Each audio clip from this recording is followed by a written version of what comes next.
할렐루야. 사랑하는 대강의 가족 여러분, 오늘 하루도 하나님의 말씀과 동행하는 삶이 되길 소망합니다. 오늘 함께 나눌 하나님의 말씀은 로마서 11장 22절에서 24절 말씀입니다. 그러므로 하나님의 인자하심과 준엄하심을 보라. 넘어지는 자들에게는 준엄하심이 있으니 너희가 만일 하나님의 인자하심에 머물러 있으면 그 인자가 너희에게 있으리라. 그렇지 않으면 너도 찍히는 바 되리라. 그들도 믿지 아니하는데 머무르지 아니하면 접붙임을 받으리니 이는 그들을 접붙이실 능력이 하나님께 있음이라. 내가 원돌 감람나무에서 찍힘을 받고 본성을 거슬러 좋은 감람나무에 접붙임을 받았으니 원가지인 이 사람들이야 얼마나 더 자기 감람나무에 접붙이심을 받으라. 아멘. 우리는 하나님을 사랑의 하나님이라고 고백합니다. 하나님의 사랑이 너무 크기 때문에 그것이 하나님의 전부인 것처럼 생각되기 때문입니다. 그리고 그 사랑을 덧입으며 하루하루를 살고 있기 때문입니다. 우리는 하나님의 사랑에 온전히 둘러싸인 존재들입니다. 그러나 하나님께는 사랑과 함께 공의라는 속성이 있습니다. 불의를 참지 못하시고 또 죄를 심판하시는 속성입니다. 만약 사랑의 속성만 있으신다면 심판은 없을 것이지만 그러나 하나님께는 또 한 속성인 공의의 속성이 있어서 이것으로 인생들을 심판하시는 겁니다. 이 본문의 이 두 가지 속성, 곧 사랑과 공의를 인자와 준엄이라는 말로 바꾸어 표현하고 있습니다.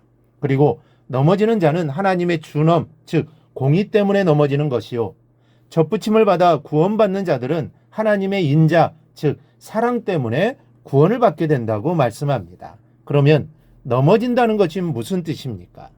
넘어진다는 것은 믿음에서 떠나 완전히 타락한 상태를 말합니다.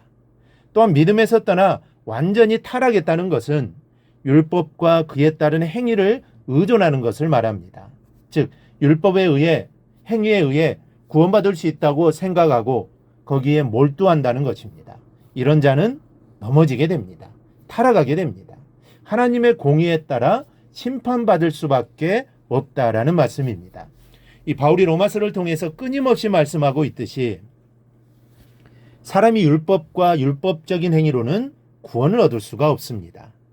율법은 하나님의 의를 나타낸 것이지만 인간은 그 하나님의 의를 완전히 내 것으로 만들어낼 수가 없기 때문입니다. 인간 중에는 아무도 하나님의 의에 도달할 수 있는 사람이 없습니다. 그런데 유대인들은 그런 생각을 버리지 않았습니다. 율법으로 된다는 것이죠.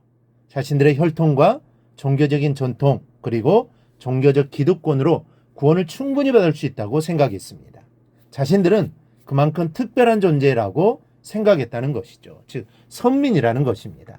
그러나 하나님의 어미하신 공의의 잣대로 자신의 구원을 가늠해달라는 사람은 어리석은 사람입니다.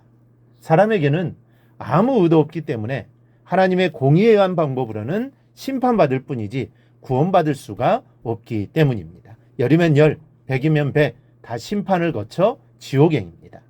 인간이 구원을 얻을 수 있는 것은 하나님의 공의에 기대어서가 아니라 사랑에 기대어서입니다. 하나님의 자비에 호소하지 않고는 아무도 자기의 의나 공로를 내세워 구원받을 수 없는 것입니다. 그래서 바울은 22절에서 이렇게 말씀하고 있습니다.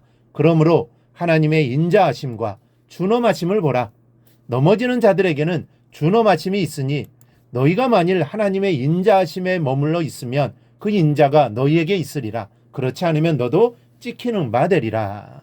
하나님의 인자하심과 준엄하심을 보라는 것입니다. 그리고 그 안에 머물러야 된다는 것이죠. 머물지 않으면 찍히게 된다는 것입니다. 찍히게 되면 버려지게 된다는 것이죠. 그렇다면 하나님의 자비에 무엇으로 호소할 것입니까? 여러분, 맨입으로 호소할 것입니까? 하나님, 우리가 한 가지 조건을 갖추고 나오기를 바라십니다. 그 조건이 20절에 있습니다. 옳도다. 그들은 믿지 아니함으로 꺾이고 너는 믿음으로 섰느니라. 무엇으로 섰다고 하십니까? 믿음으로 섰다고 했습니다. 하나님의 자비에 호소하기 위한 단 하나의 조건은 바로 믿음입니다. 굉장히 쉽습니다. 쉬워도 너무 쉽습니다. 거창하고 어렵게 율법을 지키기 위해 죽기 살기로 노력하는 것을 하나님은 원치 않으십니다. 믿음을 원하십니다. 예수를 믿기만 하면 하나님이 자비로운 마음으로 구원을 베풀어 주신다는 것입니다. 그러므로 우리는 믿음과 율법 중 내가 어디에 속해 있는가를 늘 생각해야 합니다. 많은 기독교인들이 율법적으로 바뀌고 있습니다. 여러분 중에도 율법적으로 바뀌는 사람들이 있는지도 모릅니다. 그런데 절대로 그렇게 되어서는 안 됩니다. 오래 믿고 봉사하고 헌금 많이 하고 교회 귀한 업적과 공로를 내세우는 것은 율법으로 회귀한 현상입니다. 믿음에 있는 자는 그런 것을 자랑하지 않습니다. 모든 것이 하나님의 자비로 되어진 것임을 알기에 다만 겸손할 뿐입니다.